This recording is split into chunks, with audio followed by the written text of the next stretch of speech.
The mining colony on Zareth 7 was a rough place. 3 different species tried to live together here, and it did not always work well. Humans had arrived 5 years ago, the newest group to join the world. The tall Volcran and the bug-like Chithrax had been here longer. The Volcran made the rules, which meant everyone followed their laws and their way of doing justice. Lieutenant Ryan Cooper worked in the diplomatic corps. He was 32 years old and spent 2 years learning everything he could about the Volcran. He studied their customs, their honor codes, and tried to build good relationships with their clans. His boss, Captain Lisa Martinez, told him many times that one wrong move could start a war that would last for decades. The Volcran were warriors.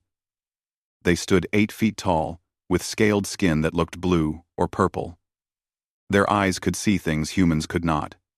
They cared about family more than anything else. Honor meant everything to them. Breaking their code of honor was worse than death. Ryan walked back from a meeting about mining rights when he heard noise coming from the central square. A crowd had gathered. Volcran battle drums echoed through the settlement. His translator device picked up angry voices. Something bad was happening. He pushed through the crowd and saw her. A young Volcran female was being dragged toward a wooden post.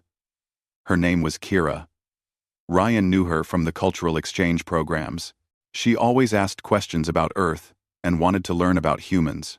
A tall Volcran named Magistrate Vorin stood beside the post. He was the chief judge for the colony. 3 young Volcran males stood nearby. Their hands were tied, stopping them from moving. Ryan's translator told him these were Kira's brothers. Their names were Dax, Jen, and Court. They looked angry but could do nothing. Ryan found his liaison officer, Greg Hammond, in the crowd. "What did she do?" Ryan asked. Greg spoke quietly. "They say she stole medical supplies from the Volcran dispensary. The punishment is 10 lashes. Her brothers tried to take the blame, but witnesses saw her. Under Volcran law, family cannot take each other's punishment. It would bring shame to the whole clan." Ryan watched Magistrate Vorin pick up the ceremonial lash. It was not just a whip.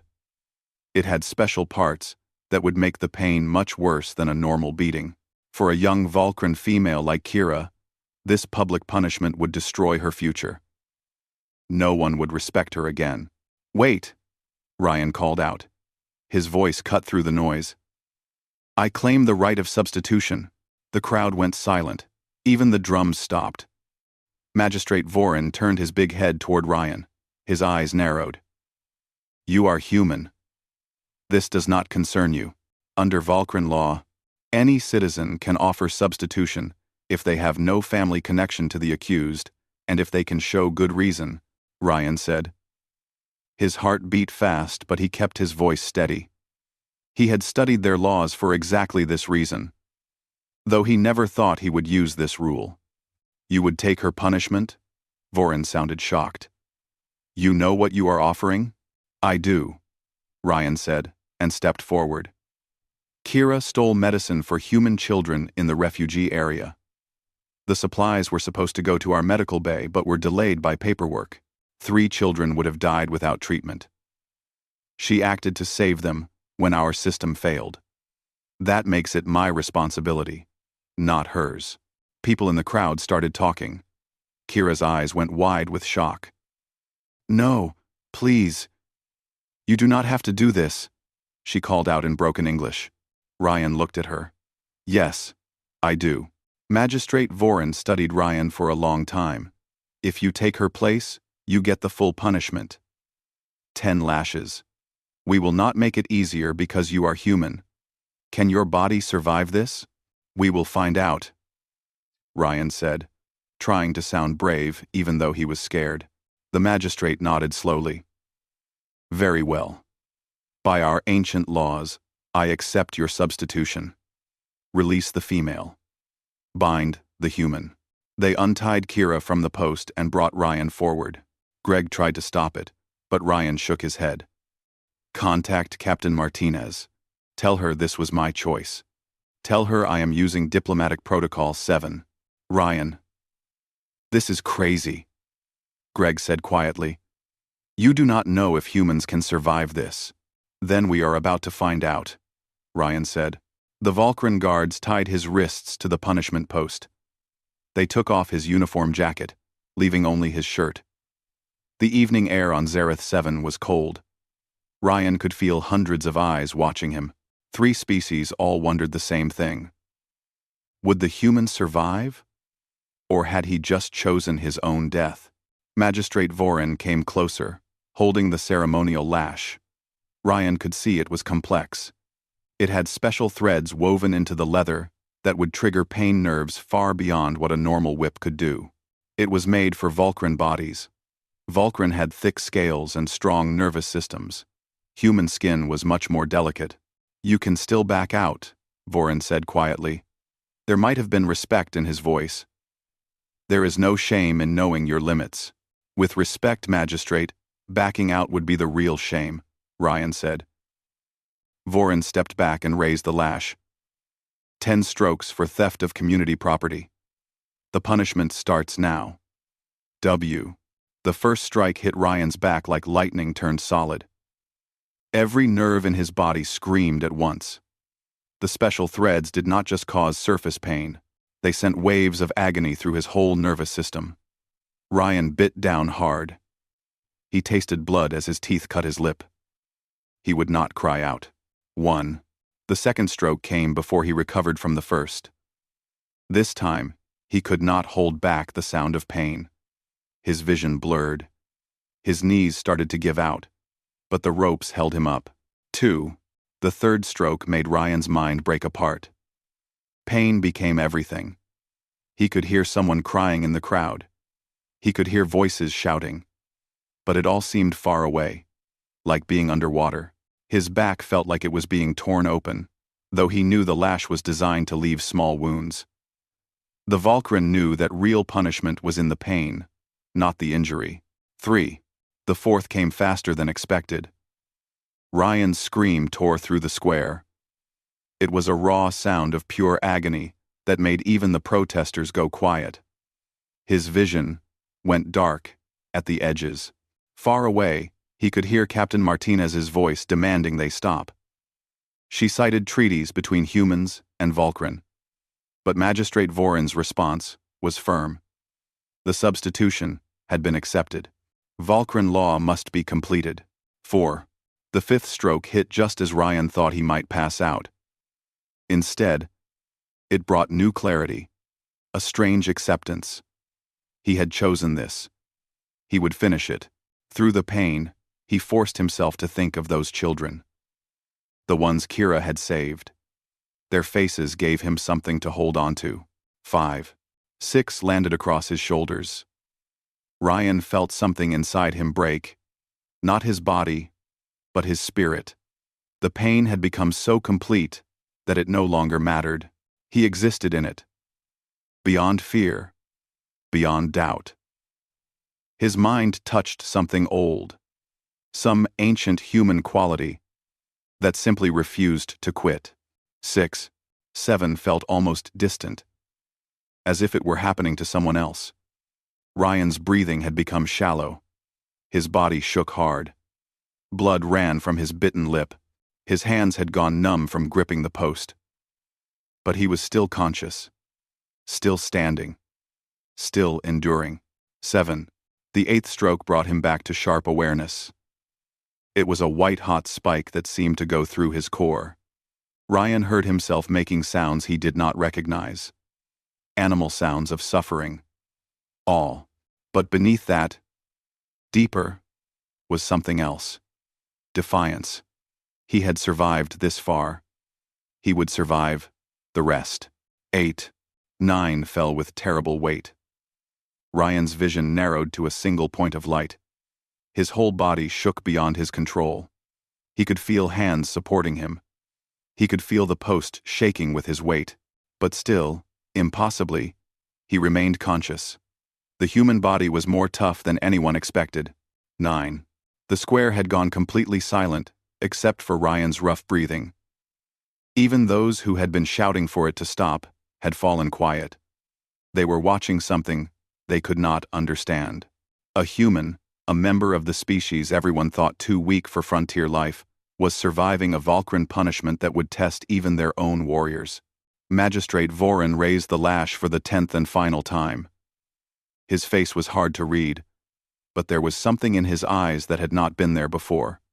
Recognition? Perhaps. Respect. The final stroke fell. 10. Ryan's world exploded into white light, then darkness. He felt his body go limp. He felt himself falling. But before he hit the ground, strong arms caught him. The last thing he heard before he passed out was Kira's voice, speaking in Vulcan, saying words he could not understand. Then there was nothing but silence and the dark. Ryan woke to the clean smell of the medical bay and the quiet hum of healing machines. Every part of his body hurt with a deep, aching pain that went beyond physical damage. He tried to move and immediately regretted it. A groan escaped his lips. "Easy," a familiar voice said. Captain Lisa Martinez appeared in his view. Her face showed both anger and admiration. "You have been unconscious for 18 hours. The doctors had to use both human and Vulcan medical technology to keep you alive. Did it work?" Ryan's voice came out rough and quiet. "The substitution?" Quote. Ryan's voice. "Yes, you fool," Lisa said. But her words held no real anger. "Kira is free. The charges are gone from her record. And you have created the biggest diplomatic incident this colony has seen in 5 years. Sorry about that." Ryan managed a weak smile. "Do not apologize." Lisa sat down beside his bed. "Do you have any idea what you have done? What you have started?" 1. Before Ryan could answer, the door opened. A human nurse named Amy Chen stepped aside as 3 huge Vulcan males entered. Kira's brothers.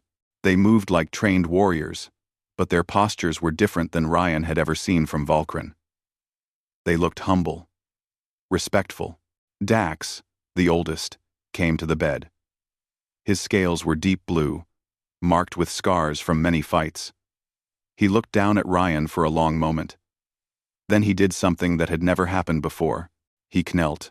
"Ryan Cooper of Earth," Dax said in careful English, pronouncing each word slowly. "You took the pain meant for our sister. You shed blood for our family when you had no duty to do so. Under Vulcan law, this creates a debt that cannot be measured." Zhen and Court knelt as well. Their massive bodies somehow looked humble through the gesture. "We have spent the night talking with our clan elders," Dax continued. "What you did goes beyond the legal substitution. You showed Karvesh, the warrior's courage. You showed Mora, the willingness to sacrifice self for others. These are the highest values of our people, and you showed them both." Ryan tried to sit up, wincing at the pain. "I just did what anyone would do."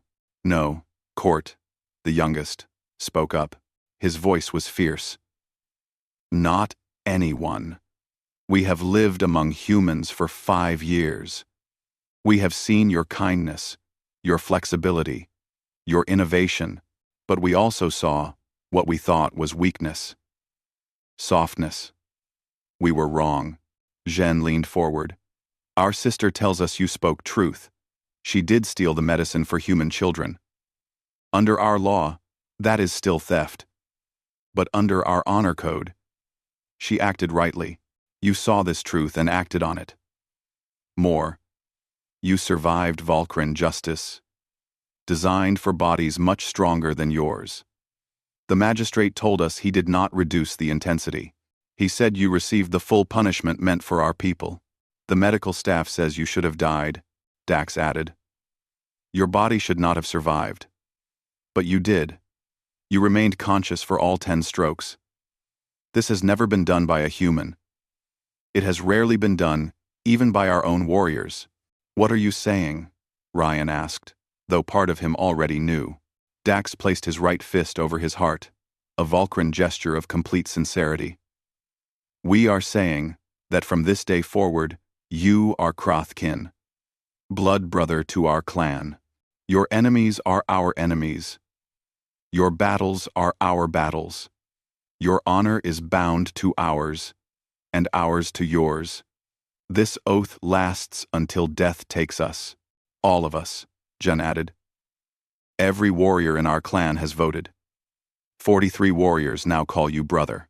Ryan felt tears in his eyes, though he could not tell if they came from emotion or the pain medication.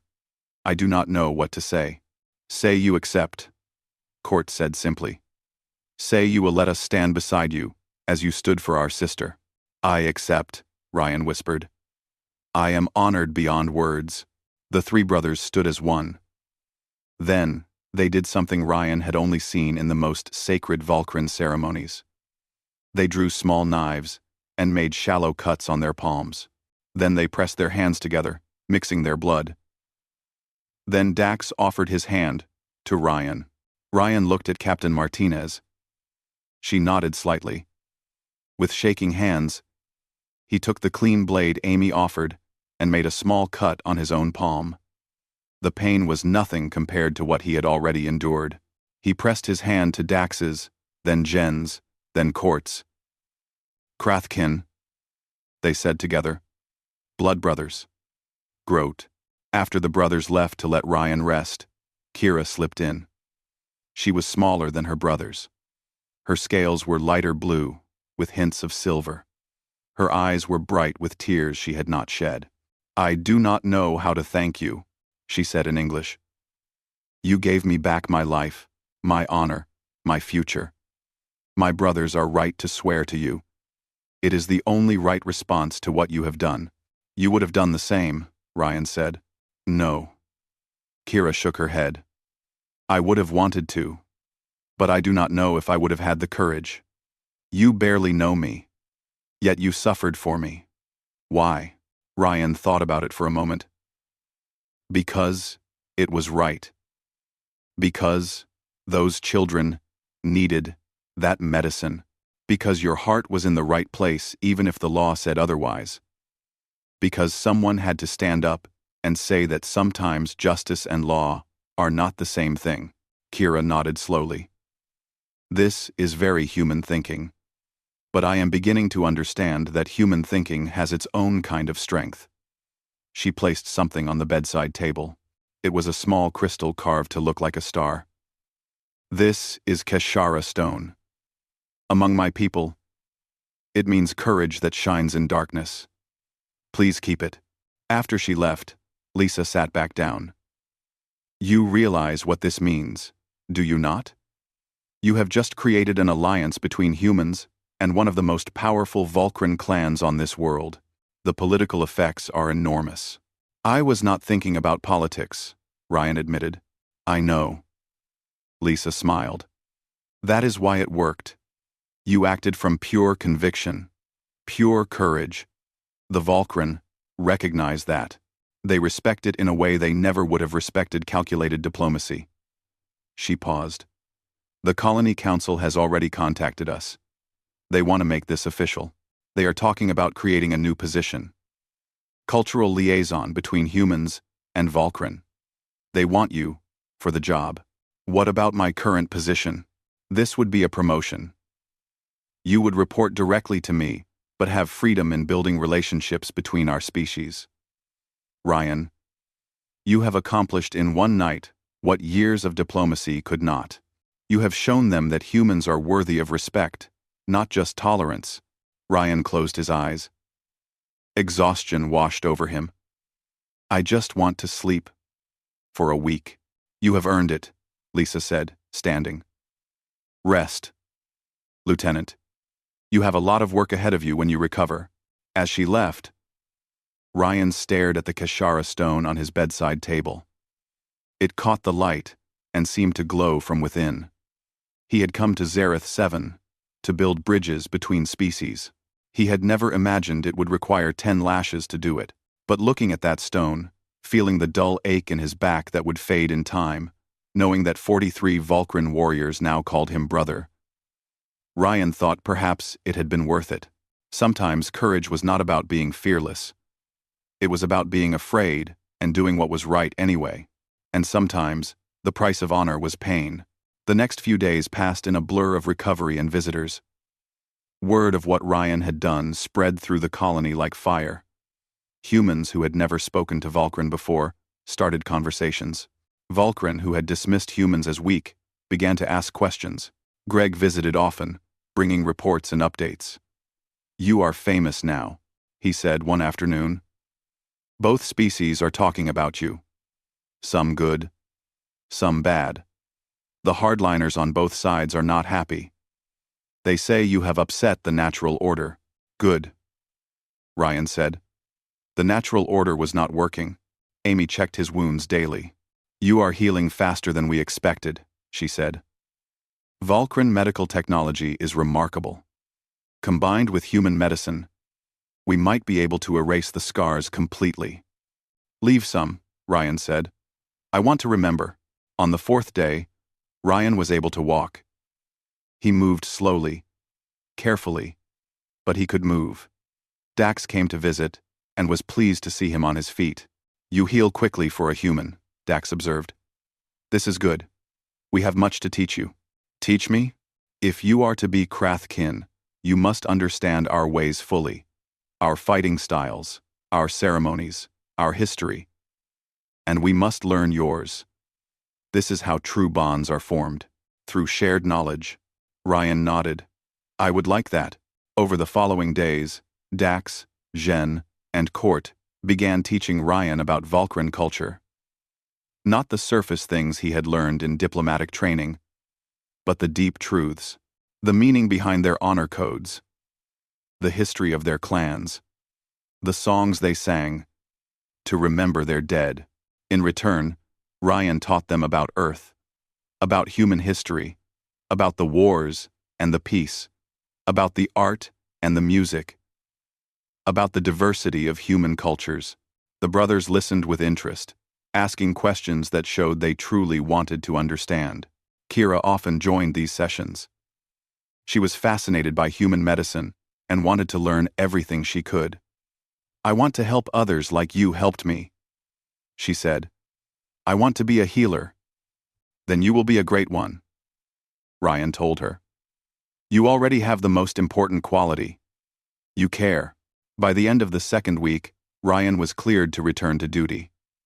Captain Martinez had arranged for his new office, a space that bridged the human and Vulcan quarters. It sent a clear message. Ryan Cooper belonged to both worlds now. His first official act was to propose a joint training program. Human and Vulcan security forces would train together, learn from each other, build trust through shared experience. The proposal met resistance from both sides, but the Colony Council approved it.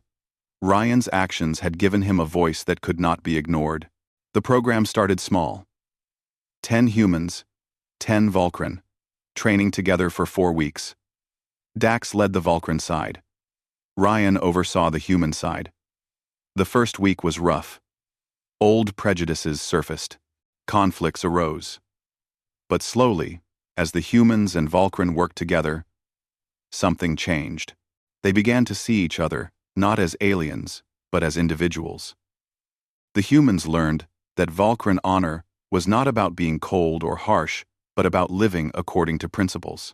The Vulcan learned that human flexibility was not weakness, but adaptability, a different kind of strength. By the end of the 4 weeks, the 20 participants had become a team. They requested to continue working together. Other humans and Vulcan asked to join the next training session. Ryan stood in his office one evening, looking out at the colony. The sun was setting, painting the sky in shades of purple and orange. He could see humans and Vulcan walking together in the streets below, not avoiding each other, not just tolerating each other, but actually talking, laughing, sharing. It was a small change, but it was real. Dax entered without knocking, a habit he had developed. "You look thoughtful, brother." "Just wondering if this will last," Ryan said. "If we can really change things." "We already have," Dax said firmly. "The question is not if we can change things. The question is how far the change will go. That depends on us, on what we do next." Ryan turned from the window. Then let us make it count. 3 days after Ryan returned to duty, the Valkyran clan invited him to their compound for a formal ceremony. Captain Martinez insisted on coming with him, along with Greg and a small security team. The invitation had been clear. This was to be a traditional Krathkin acceptance ceremony, something rarely seen by outsiders. The Valkyran compound sat in the eastern quarter of the colony. The buildings were tall with sharp angles and pointed towers, all built in their style. As Ryan and his group approached, they found the entrance lined with Valkyran warriors. 43 of them stood at attention in full ceremonial armor. Dax stood at the center, wearing deep blue robes that marked him as a clan leader. Beside him were Zhen and Court. Behind them stood Kira, dressed in silver robes worn by clan daughters. The setting sun cast long shadows across the compound. The air was thick with smoke from ceremonial fires. Ryan Cooper, Dax's voice boomed across the courtyard. You have accepted the bond of Krathkin. Tonight, under the witness of our ancestors and the eyes of 2 moons, we make this oath official. Do you come freely? I do, Ryan called back, keeping his voice steady despite his nerves. Then approach, brother. Ryan walked forward, leaving his human companions at the entrance. As he passed between the lines of warriors, each one placed a fist over their heart in salute. The gesture, small as it was, made Ryan's throat tight with emotion. In the center of the compound, a large circle had been cleared. Ancient Valkyran symbols were carved into the stone floor. They glowed with soft, bioluminescent light. Dax gestured for Ryan to stand in the center. Then he and his brothers took positions around the circle's edge. 3 days ago, you shed blood for our clan, Dax began. His voice carried in the quiet evening. You endured pain meant for our blood. When you could have walked away, you chose suffering over safety, honor over comfort. This is the mark of Krathkin, the blood bond that goes beyond species and law.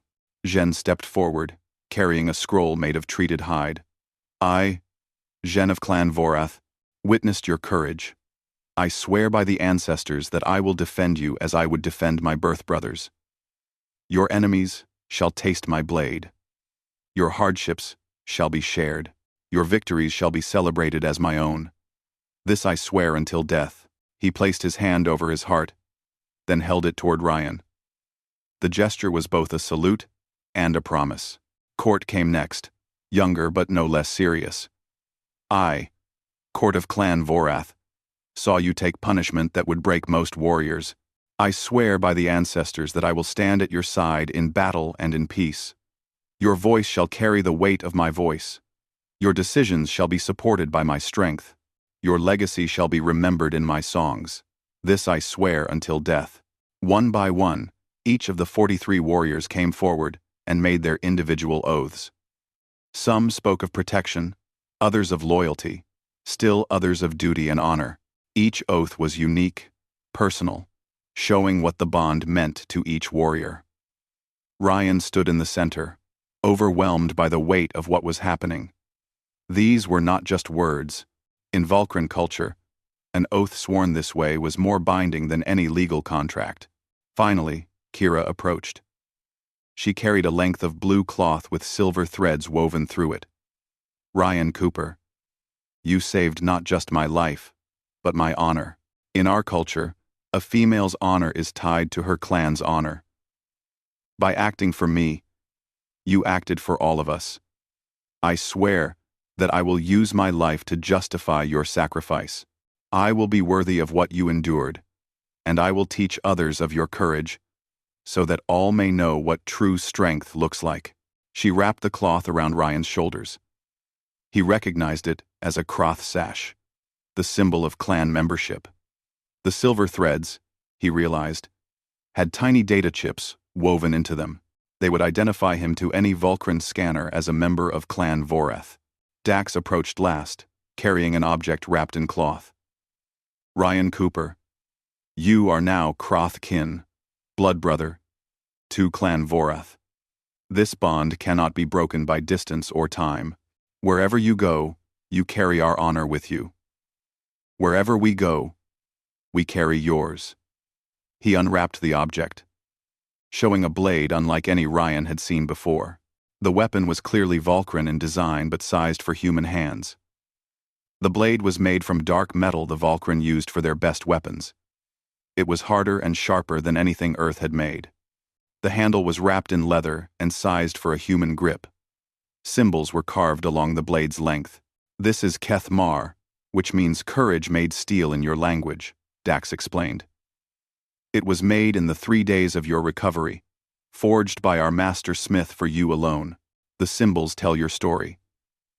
The human who took the lash for a Vulcan daughter. It is both a weapon and a reminder. You are expected to carry it, always. Ryan accepted the blade with both hands, feeling the perfect balance of it. I am honored beyond words. I will carry it with pride. Then the ceremony is complete, Dax announced. Ryan Cooper of Earth. You are now Ryan Cooper of Clan Voreth. You are Krathkin. You are brother. The gathered warriors erupted in a traditional Vulcan war chant, a rhythmic sound that made the air shake. Ryan felt the sound in his chest. Primal and powerful. Despite being the only human in the circle, despite the pain still in his back, despite everything, he felt at home. After the ceremony, there was a feast. The Vulcan had prepared both traditional dishes and human food. It was a gesture that did not go unnoticed. Ryan sat with Dax, Jen, and Court, while Captain Martinez and the other humans were treated as honored guests. I must ask, Lisa said to Dax during the meal. What does this mean politically? Ryan is still a human officer. He has duties to the human colony. We understand this, Dax replied. The Krath-kin bond does not replace existing loyalties. It adds to them. Ryan is still human, still your officer. But he is also our brother. If these loyalties ever conflict, he must choose. We will respect his choice, though we hope he will remember his oaths to us. And if someone threatens him? Greg asked. What then?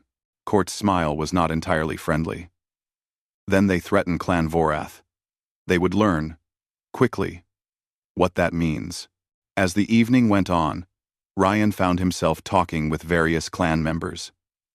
He learned about their histories, their families, their hopes for the future. What struck him most was how similar they were to humans in their basic desires. Safety for their children, honor in their work, meaning in their lives. An elderly Vulcan named Elder Vash approached Ryan near the end of the feast. Her scales had faded to pale, blue-gray, with age. Her eyes held the weight of many years. You have done something remarkable, young human. Not just surviving the lash, but bridging a gap we thought unbridgeable. Do you understand the significance? I am beginning to, Ryan admitted. For generations, we Vulcan have believed that might makes right, that strength is the only virtue that matters, Vash said quietly. But you have shown us a different kind of strength, the strength to suffer for principle. The strength to stand for another when you gain nothing for yourself. This is not weakness, as some of our kind have claimed. This is the truest strength of all. I just did what felt right, Ryan said. Yes. Vash smiled. And that is exactly why it matters. You did not calculate advantage. You did not consider politics. You saw injustice and acted to correct it, regardless of cost. This is the kind of character that changes worlds, Ryan Cooper. Remember that. As the moons rose over Zareth 7, Ryan stood on a balcony with Dax, looking out over the colony. The human quarter was lit with electric lights. The Vulcan compound used bioluminescent torches. The Chithrak section had their strange chemical glow. 3 species, 3 cultures, all trying to live together on one small world. Do you think this will last? Ryan asked. This bond between us? Bonds forged in pain and sealed in honor do not break easily, Dax replied. You have given us something we did not expect, proof that humans are worthy of deep respect, not as clever traders or skilled diplomats, but as warriors of the spirit. This changes how we see your people. Good. Ryan said. Because we are going to need to work together. This colony, this world, it is just the beginning. Humans and Vulcan, if we can truly become allies, we could accomplish incredible things. Then let us begin, Dax said, placing a heavy hand on Ryan's shoulder. Brother, the word carried weight. It was not just a title or a courtesy. It was a promise, a commitment, a bond that would shape the future of both species on this world. Ryan touched the Krath sash under his jacket, felt the weight of Kethmar at his side. He had come to this colony as a diplomat, trained to negotiate and mediate. He had never expected to become something more. A bridge between worlds. A symbol of what cooperation could achieve. But standing there with Dax, looking out at the colony where humans and Vulcan were beginning to see each other as something more than aliens, Ryan understood that sometimes the best diplomacy was not negotiation. It was action. It was courage. It was being willing to pay a price for what you believed in. He had paid that price with 10 lashes. The pain had been real, the suffering intense. But the result, this bond, this new understanding between species, was worth every moment of agony. We should rest, Dax said after a while. Tomorrow, the real work begins. We have a colony to change. And after that? Ryan asked. After that? Dax's smile was fierce. We change the galaxy. Ryan returned to his quarters late that night, his mind full of everything that had happened. The ceremony, the oaths, the feast, the conversations. It had been overwhelming, but in the best way possible. He placed Kethmar on his desk, the blade gleaming in the dim light. He touched the Keshara stone Kira had given him, feeling its smooth surface. Symbols of courage. Both of them. Reminders of what he had done and what he had gained. Sleep came slowly. But when it did, Ryan dreamed of a future where humans and Vulcan stood side by side. Not as uneasy neighbors, but as true allies. Where the courage of one could inspire many. Where the bonds formed in pain could create lasting peace. It was a good dream. And tomorrow, he would start making it real. 6 months after the incident in the square, the effects of Ryan's sacrifice had spread far beyond the mining colony on Zareth 7. What had started as a single act of courage had become something much larger. It had become a symbol of human-Vulcan cooperation that spread across multiple worlds. Ryan sat in his new office, looking through reports from various colonies. His position as cultural liaison had grown into something more important than anyone had expected. The story of the human who took 10 lashes for a Vulcan daughter had spread through both species' networks. It became a legend that was told and retold, each version adding new meaning. Captain Martinez entered without knocking, a habit she had formed over the months of working closely together. She carried a data pad and wore an expression that Ryan had learned meant complicated news. You will not believe this, she said, pulling up a chair. We just got a message from the Vulcan Homeworld Council. They want to create a formal diplomatic exchange program based on the Krathkin model. They are proposing that select humans and Vulcan go through a cultural integration program. The goal is to create more cross-species bonds. Ryan looked up from his reports. That is huge. How did this happen? Your 3 brothers happened. Lisa smiled. Dax, Zhen, and Court have been traveling to other Vulcan colonies, telling your story. But more than that, they have been showing what human-Vulcan cooperation looks like. Last month, Dax and a human engineer named Kevin Blake solved a reactor crisis on the colony at Theta Station. The week before, Court and a human medic named Hannah Torres saved 20 lives during a mining accident. They are not just talking about cooperation, they are living it. And the Vulcan Council is responding? More than responding. They are embracing it. Lisa set down the data pad. There has been a faction on their council that has long argued for closer ties with humanity. Your actions gave them the evidence they needed. They are saying that if humans can show Karvesh and Mora the highest Valkyran virtues, then humans deserve to be treated as equals, not junior partners in this sector. A knock on the door interrupted them. Greg poked his head in. Ryan, you have visitors.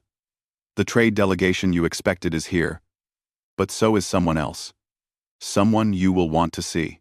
Ryan and Lisa exchanged glances and headed to the reception area.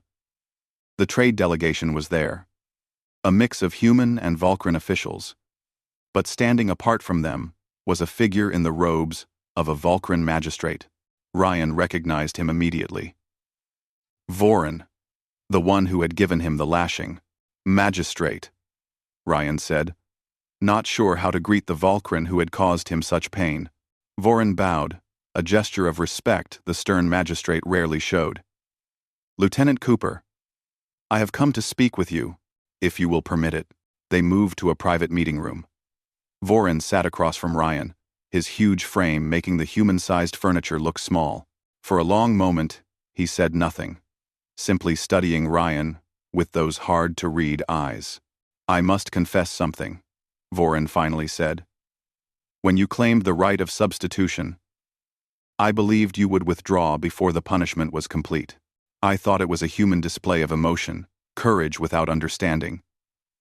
I was prepared to grant you mercy after the third or fourth stroke, but you did not, Ryan said, keeping his voice neutral. No, Vorin agreed, because you surprised me. With each stroke, I expected you to break, to beg for mercy, to prove that humans were as soft as many of my people believe, but you did not. You endured all 10 strokes with a courage I have rarely seen in my own species. You changed my mind about humanity. I appreciate that, Magistrate. But why are you telling me this? Vorin leaned forward. Because I wish to make amends. I gave you a punishment that nearly killed you. Following the letter of our law, without considering the spirit, you showed me that sometimes true justice requires looking beyond the rules. I have petitioned the Council to revise our legal code to account for species differences in punishment. Your case has become the foundation of that reform. Ryan felt a weight he had not known he was carrying lift slightly. That is good. It means something positive came from this. More than you know, Vorin continued. I am here with an official request from the Valkyran Council. They wish to award you the Keth Va, the Courage Star, the highest civilian honor our people can give. You would be the first non-Valkyran to receive it. Before Ryan could respond, his communicator made a sound. It was Kira's signal. He excused himself and took the call. Kira's face appeared on the small screen. She looked excited. Ryan, you need to see this. Turn on the colony news feed. Any channel. Ryan pulled up the news feed on the meeting room's display. What he saw made him freeze. The main story was about a crisis on a neighboring colony. A natural disaster had trapped miners underground, but the images showed something that had never happened before. Human and Valkyran rescue teams worked side by side, moving together with perfect coordination. The reporter was interviewing one of the Valkyran warriors. We learned from Clan Vorath, the warrior was saying. From Ryan Cooper and his brothers. They showed us that humans and Valkyran together are stronger than either species alone.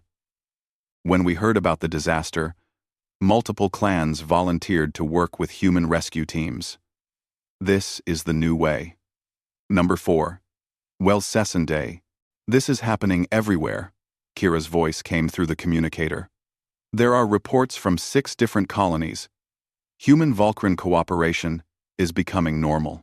You started something, Ryan. Something that is changing everything. Over the next few weeks, the changes grew faster. The formal diplomatic exchange program was approved. Young humans and Valkyran began training together, learning each other's languages and customs. Mixed teams became common in mining operations, security forces, and medical facilities, but it was not without challenges. There were still Valkyran who viewed humans as weak. There were still humans who feared the warrior species. Incidents happened. Conflicts arose. There were those who fought against the changes. One evening, Ryan was called to handle a dispute in the colony's main hub. A group of young Vulcan warriors had gotten into a fight with human miners. Tensions were high. When Ryan arrived with Dax and Court, he found both groups facing off. Weapons were drawn but not yet used. "Stand down," Ryan called out. His voice carried the authority his position had given him. "All of you." "They insulted our clan," one of the Vulcan warriors said angrily. "Called us savage beasts, and they threatened to crush our skulls," one of the miners shot back. "Said humans have no place on a frontier world." Ryan stepped between the groups. He felt the weight of the Krath sash under his jacket and the presence of Kethmar at his side. "You are both wrong. And you are both right. Yes. Insults were exchanged. Yes. Threats were made. But here is what matters. Are you going to let words and anger undo everything we have built?" He turned to the Vulcan warriors. "I took 10 lashes to show that humans understand honor and sacrifice. Are you going to prove me wrong by fighting over insults? Is your courage so weak that words can shatter it?" Then he faced the human miners. "These Vulcan warriors have brothers who have sworn to protect humans with their lives. Every day, Vulcan and humans work together, save each other's lives, build something better than what we had before. Are you going to throw that away because you are scared of someone different from you?" The silence that followed was thick with tension. Then Court stepped forward, standing beside Ryan. "My brother speaks truth. I have trained with human warriors. I have fought beside human rescuers. They are not weak. We are not savage. Together, we are strong." One of the human miners, an older man named Dan, lowered his weapon. "My daughter worked on that rescue operation they showed on the news. She said the Vulcan warriors saved her life, carried her out of a collapsed tunnel when she was injured. I guess I forgot that." Slowly, the tension drained from the confrontation. Weapons were lowered. Apologies, grudging at first, were exchanged. It was not perfect, but it was a start. Later that night, back in his quarters, Ryan found a message waiting from Earth.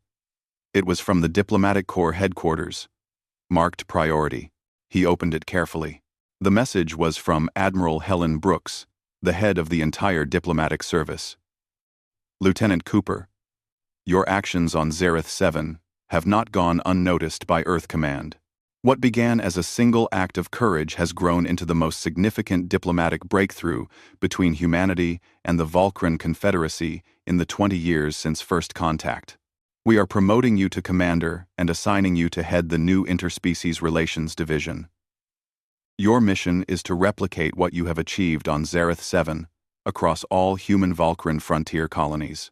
Congratulations, Commander. You have earned it." Ryan sat back, letting the weight of it sink in.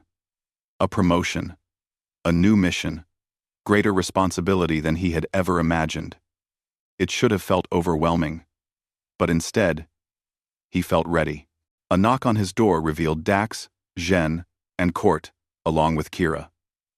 They had become regular visitors, often stopping by to share meals or simply talk.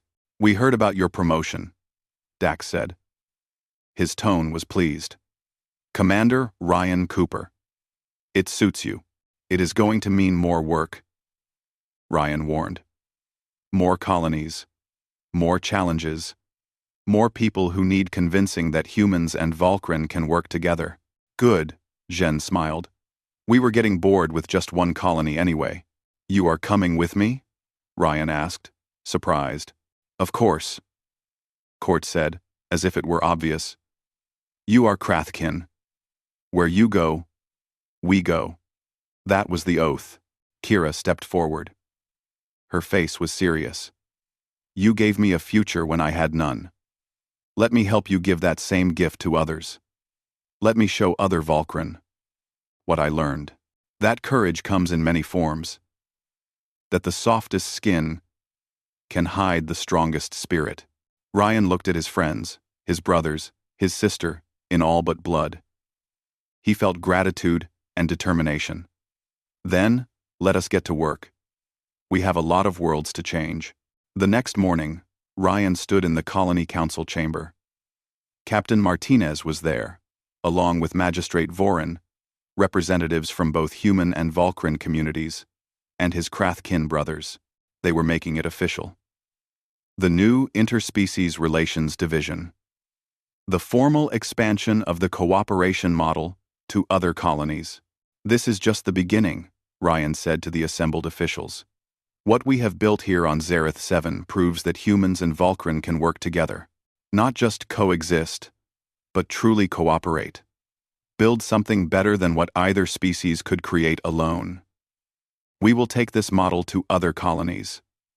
We will show them what is possible, and we will not stop until every human Vulcan colony has the same chance for peace and prosperity that we have created here.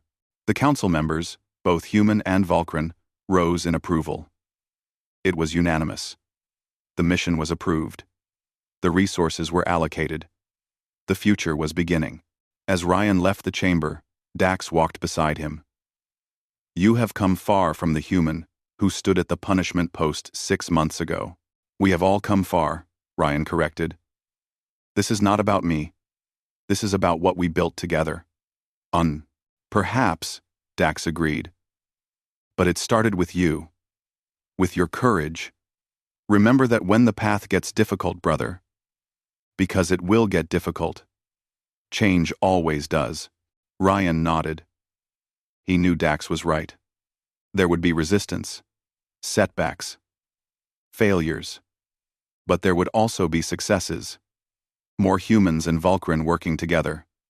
More lives saved through cooperation. More proof that different species could build a better future together. The journey was just beginning. But Ryan was ready. 3 years after that night in the square, Commander Ryan Cooper stood on the observation deck of a transport ship, looking down at Zareth 7.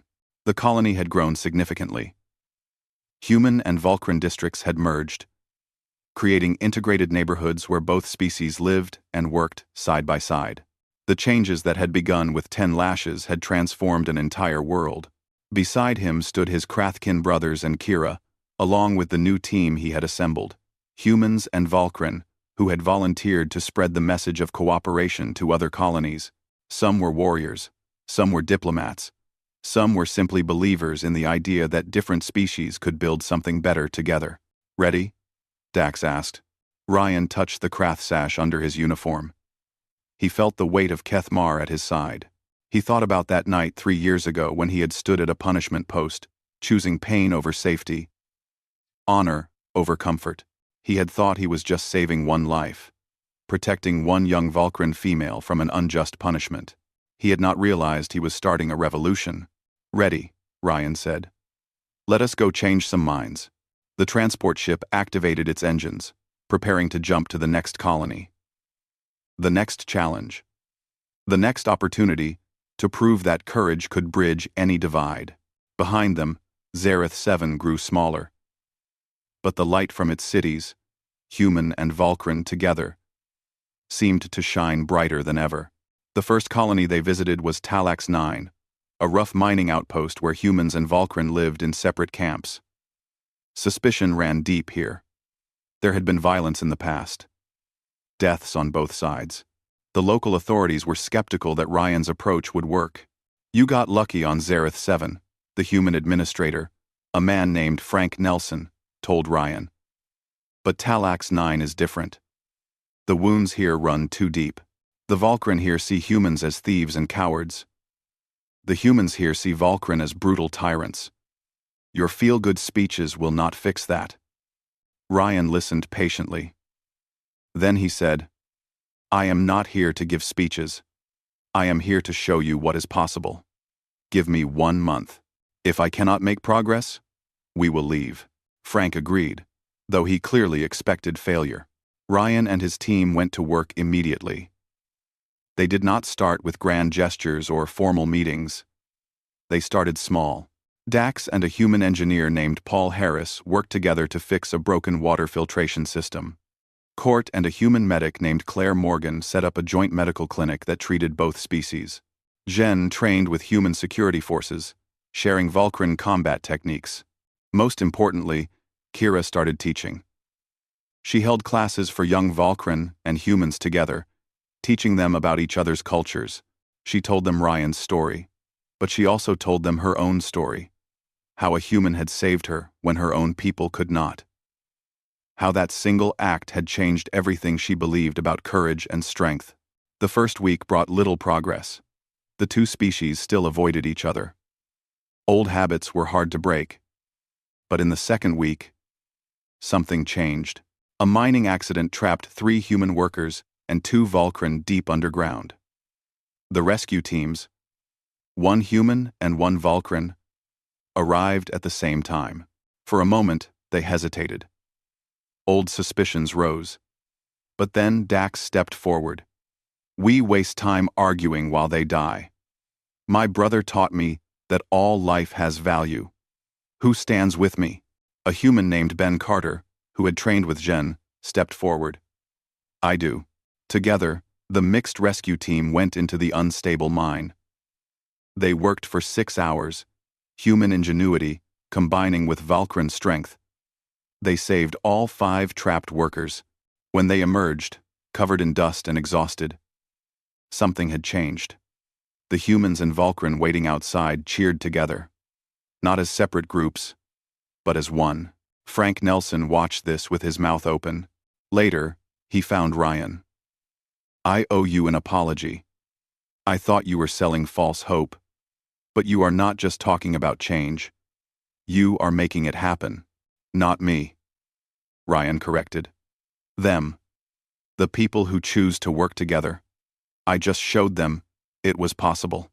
By the end of the month, Talax 9 had its first joint Human-Vulcan Council. Representatives from both species met regularly to solve problems together. It was not perfect. There were still disputes, still moments of tension.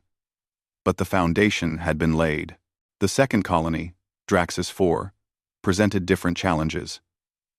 Here, the problem was not violence, but apathy. Humans and Vulcan coexisted, but did not interact. They lived separate lives, worked separate jobs, had no connection to each other. Kira took the lead here. She organized cultural festivals, mixing human and Vulcan traditions. She convinced a human artist named Sophie Lane to collaborate with a Vulcan musician named Thresh on a joint performance. The result was strange, sometimes jarring, but undeniably powerful. It showed that beauty could come from combining different perspectives. Slowly, the walls of separation began to crack. Humans started attending Vulcan ceremonies. Vulcan started eating at human restaurants.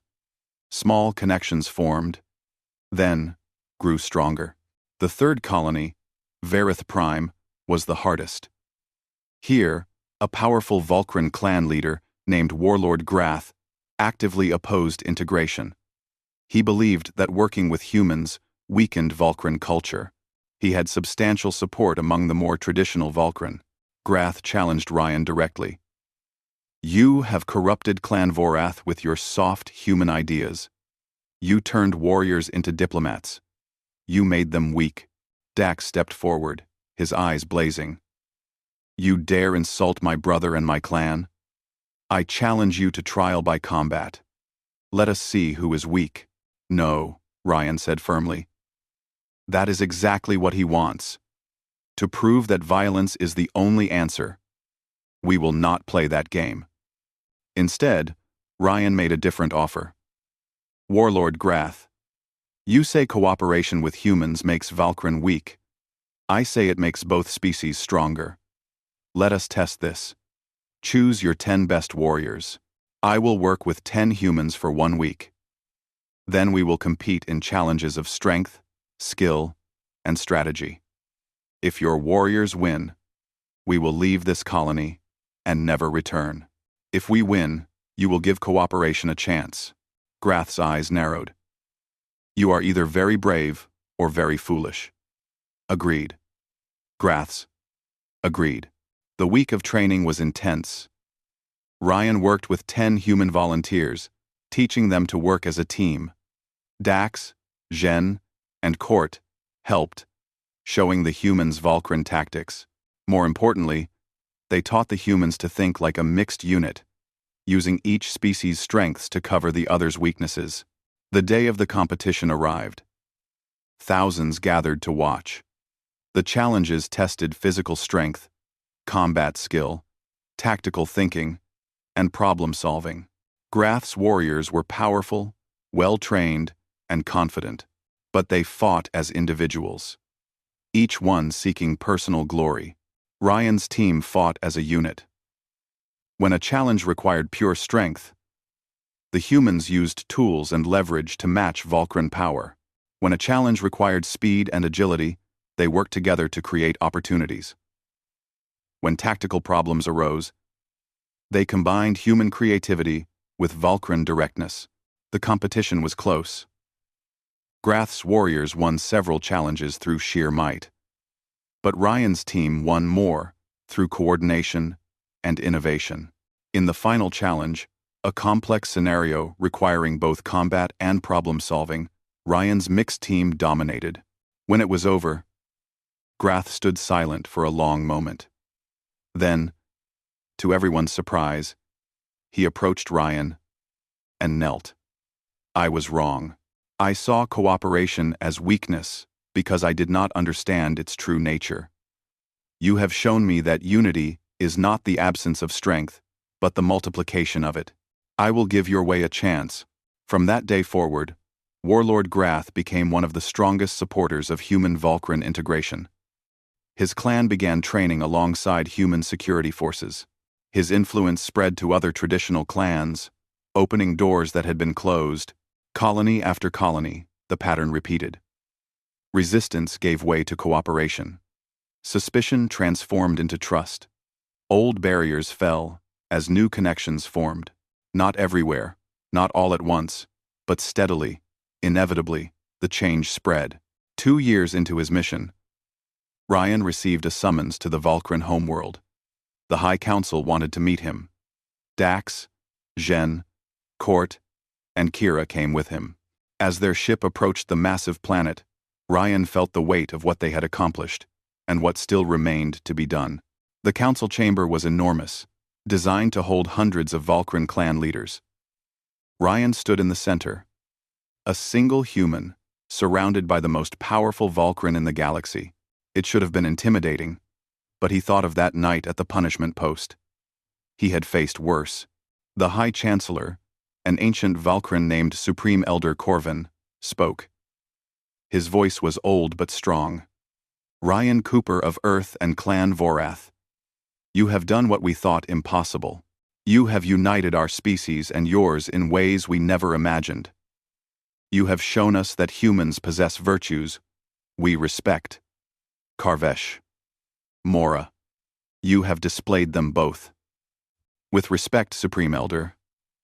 I only started the process, Ryan said. Thousands of humans and Vulcan have worked together to make this real. I am just one person. Yes, Corvin agreed. One person who was willing to stand at a punishment post and take 10 lashes for a Vulcan girl he barely knew. One person whose courage inspired thousands. Never underestimate the power of one person doing what is right. The council voted unanimously. The Vulcan Confederacy and Earth Alliance would form a formal partnership. Joint military forces, combined research programs, shared colonies, true alliance, not just cooperation. It was the beginning of a new era. 5 years after taking those 10 lashes, Ryan stood once again on Zareth 7. The colony had grown into a city. Human and Vulcan architecture blended seamlessly. Children of both species played together in parks. Mixed teams worked in every field, from mining to medicine to art. Kira had become a renowned healer, running a medical facility that served both species. Dax commanded a joint military unit, respected across multiple sectors. Zhen taught at an academy that trained the next generation of human Vulcan leaders. Court had become a historian, recording the story of how two species learned to work together. Ryan walked through the city with his Krathkin family, watching the life flowing around them. An elderly human woman argued good-naturedly with a Volcran shopkeeper about prices. A young Volcran showed a group of human children how to perform a traditional dance. A mixed medical team rushed past, heading to an emergency. This was normal now. This was how it should be. Do you ever regret it? Kira asked. Taking those lashes? Ryan thought about it. He thought about the pain, the suffering, the moment when he thought he might die. Then he thought about everything that had come after. The bonds formed. The lives saved. The future built. No, he said simply. I would do it again. You already have, Dax said. Every time you stood between angry groups. Every time you took a risk for peace. Every time you chose the hard path because it was right. You have taken those lashes 1,000 times, in 1,000 different ways. And each time, you changed the world a little more, Zhen added. Court smiled. The historians will tell your story for generations. The human who brought two species together. The man who proved that courage comes in many forms. Ryan shook his head. Tell the story of all of us. Not just me. Tell the story of every human and Volcran who chose cooperation over conflict, who chose understanding over fear, who chose to build bridges instead of walls. As the sun set on Zareth 7, painting the sky in shades of orange and purple, Ryan thought about the journey. From that night at the punishment post to this moment. From one act of courage to a galaxy-wide alliance. Sometimes, he had learned, the smallest actions have the biggest consequences. A single choice, made in a moment of crisis, can ripple outward in ways no one can predict. Standing up for what is right, even when it costs you everything, can inspire others to do the same. He had taken 10 lashes meant for a Volcran girl. By dawn, her brothers had sworn loyalty to him, and in the years that followed, that loyalty had grown into something greater. An alliance, a friendship, a new way of living for two species who had once been strangers. The galaxy was vast, full of different species, different cultures, different ways of thinking. There would always be conflict, always be misunderstanding, always be those who chose division over unity. But there would also always be those who chose differently, who chose courage over comfort, who chose honor over safety, who chose to stand up and say, not today, not while I still stand. 1, 1, 2, 2. Ryan Cooper had stood. And in standing, he had shown others they could stand too. That was his legacy. Not the awards, or the promotions, or the recognition, but the simple truth that one person, acting with courage and conviction, could change the world. As darkness fell and the lights of the city came on, human and Volcran together, Ryan smiled. The work was not done. It would never be fully done, but it was good work. Work worth doing. Work that mattered. And he would keep doing it, day after day, year after year, for as long as he could stand, because that is what courage meant. Not the absence of fear, but the choice to act despite it. Not the desire for glory, but the commitment to do what was right. He had learned that lesson at a punishment post, taking lashes meant for another, and he would carry that lesson with him, always, until his final breath. The future stretched ahead, bright with possibility. Human and Volcran, working together, building something greater than either could build alone. And it had all started with 10 lashes and 3 brothers who swore their loyalty to the human who endured them. Sometimes, Ryan thought, the most important moments in history come not from grand declarations or massive battles, but from small acts of courage, from one person choosing to stand when everyone expects them to fall. He had stood, and the galaxy had changed because of it. That was enough.